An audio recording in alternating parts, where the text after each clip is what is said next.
Mukesh Ambani-led Reliance Industries is close to finalizing a deal with Kishore Biyani's Future Group for buying stake in some group companies of the latter. An announcement in this regard is expected to come next month, Bloomberg reported while quoting sources in the know. The deal is expected to provide a leg up to Reliance Industries' e-commerce ambition.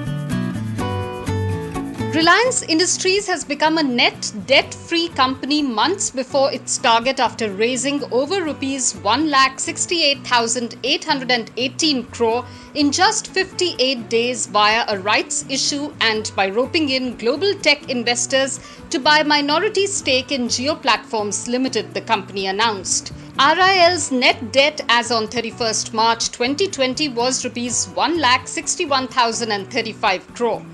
With these investments, the company has now become net debt-free, the company stated. The centre is planning to hike import duties and impose stricter trade barriers on certain products from China and other countries.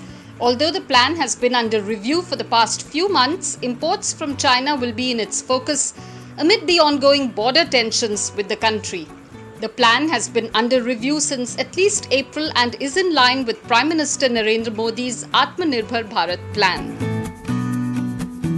The Khadi and Village Industries Commission wants import of silk from China to be restricted in order to promote local production and create more jobs. While KVIC has been pushing for halting silk import, the proposal is likely to find favour from the government in the wake of border clashes with China.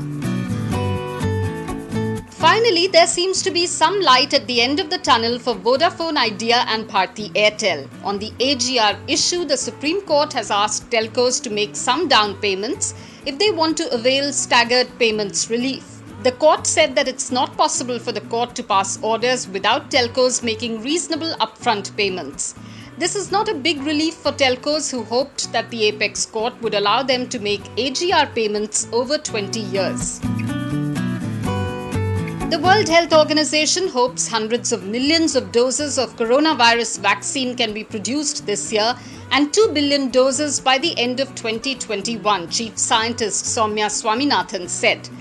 The WHO is drawing up plans to help decide who should get the first doses once a vaccine is approved, she said. Priority would be given to frontline workers such as medics, those who are vulnerable because of age or other illness, and those who work or live in high transmission settings such as prisons and care homes.